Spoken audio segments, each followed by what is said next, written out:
Using this super simple method, I added £10,000 per month to my agency in only 5 days. Here's how I did it. So this is a brand new method that I've implemented into my agency that's had a major impact, and it's something that you can implement from today to charge higher fees and make more money in your agency. So the first and most important thing you have to understand is you have to qualify your leads and work with better businesses if you're going to expect any kind of success when it comes to charging these kind of fees. So how can you do that? First of all, when you prospect, whether you're using cold email, whether you're using Upwork, make sure you're very clear from the get-go the type of business that you work with. A lot of agencies and freelancers have minimum ad spend limits, so they won't work with companies unless they've got 3, 5, even 10K a month in budget in terms of that ad spend. They won't even consider them if they don't have that to begin with. And one of the best ways to make sure you're not wasting time with this is add some simple pre-qualification questions to your calendar booking system. Internally, for myself and our salespeople, we use Calendly. So on Calendly, even on the free version, you can actually add in qualification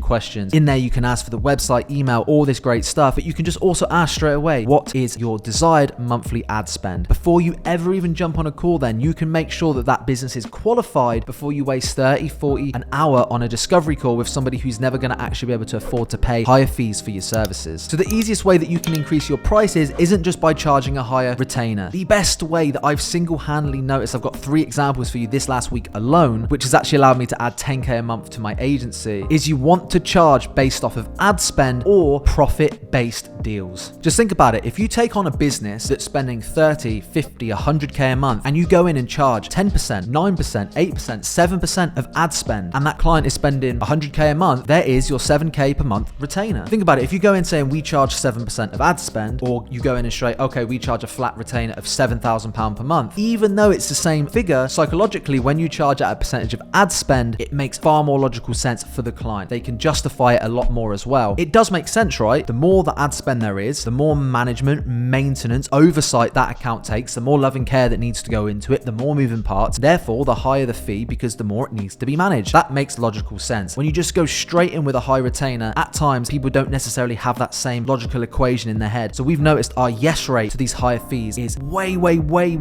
higher when we go in at a percentage of ad spend over just a flat fee. And just think about it, even if it's on the lower end, you're charging 10% of ad spend for a client spending 30 grand a month. That is a £3,000 per month retainer just based off of that alone. And I know this may seem crazy if you're perhaps just starting out, or maybe you just work a job where you make a few £1,000s per month, but you've got to consider when you're running an agency, if you're working with a business that's spending 30, 50K per month in ads, just consider the amount of money per year that they must be making in revenue. It's all contextual, right? Jeff Bezos made £40 million per hour last year. So there's levels to everything. 3K to you might seem like a lot, but for a multi-million-pound business, it might be nothing at all. So just this last week alone, I've got 2 examples where we've landed clients at a percentage of ad spend. So one example is a finance-based client that we've just taken on. Their budget is 75K over the next 2 months, and we've charged at 10% of ad spend. So some quick maths on that, they're spending about 37,000 a month, and our fee is going to be 10% of that. So right there alone, you've got a 3 to 4K per month client just off of that one client alone, which is really fantastic. And again, you've got to consider it's only a 10% in additional cost to them, so it makes a lot of sense. And another example is another client we've taken on, and their budget is 150K over a month period. With these guys, the percentage is a lot smaller, and this is actually a one-off project. But as you can imagine, when you're charging a percentage of a spend, even if it is on the smaller side, when you're dealing with 150K per month in budget, that fee can add up fairly nicely and fairly quickly. These deals add up far quicker than going in and just charging £500 a month here, £700 a month here, £1,000 a month here. You can work with less clients that are more qualified to pay better fees, and because they're established businesses, they've got product market fit, they've got a fantastic customer service team, whatever it may be, the retention on those clients is going to be way better because your job as a marketer is easier. They've got all proof of concept with their business, they're probably already doing marketing already, and you're coming in to just improve that and do a better job. And the second really great way to price here is at a percentage of ad spend. Now, I always recommend, for context on this, in most scenarios to do a base fee plus a ROAS deal. So when you're doing these performance-based deals, I always prefer base fee, then ROAS on top if I'm doing this. And I always like to make it so it's upside only. So I'll do a base fee, and then we'll take a percentage of profit after considering their break-even ROAS, which is obviously their cost of goods, their shipping, their merchant fees. So if we know that their break-even is 1.5x ROAS, we would then take maybe 10, 20% on any profit above that 1.5x ROAS. So we're taking a base fee, and then we're taking a percentage of profit based off of the upside that we bring them as a company, factoring in all of their other costs. Now, we've just closed a client this week which which is exactly that. It's a £1,500 per month retainer base. Then we've got a 20% profit share on anything we bring in that exceeds their break-even ROAS. And just think, this client's spending multiple 5 figures per month on ads. If we can get them amazing results, it's very, very likely that our base fee retainer is actually going to end up doubling, tripling, quadrupling when you actually factor in that ROAS deal. The one issue I don't like about just pricing off of retainer, it's very hard to then go in and change that fee. You know, you got to sit down, have a conversation, or send a bit of an awkward email to say you're increasing prices. Whereas with percentage of ad spend or percentage of profit, as you scale their business profitably, you get equally rewarded. You know, it's a value add and you don't have to constantly go in there and reframe your value and reprice, okay? It just makes the whole process so much better. If this doesn't sell it to you enough, start pricing off of ROAS, start pricing off of ad spend, and work solely with qualified businesses. There's going to be nothing else that you do in the agency space that will skyrocket your business further. And then just some tactical percentages for you. What I really, really like in terms of percentage of spend is I like to tier it, sort of sliding scale. So we like to do 10% of ad spend on anything from £10,000 to £30,000 a month, 9% from 30 to 50k per month, 50 to 100 is then charged at 8%, and anything above 100k per month in spend would be charged at 7%. And then, like I said, with the ROAS deals, I always like to do a base, so £750 per month per platform or £1,000 per month per platform, and then on top of that, a 10 to 20% ROAS deal. And I always, just to make it a win-win for the client, factor in their cost of goods, their shipping, what is their break-even return on ad spend, 1.5, 1.7, 2, and then we take that percentage on anything above that, just so it's a win-win. Now look, if you're interested in any high-level training, maybe you want a step-by-step program on exactly how you can grow your agency, all the link to all my training, mentorship, and coaching is in the description down below. And if you're really interested in how I got 10 clients in only 72 hours, you can watch this video here. And if you got any value at all from the video, you can subscribe here.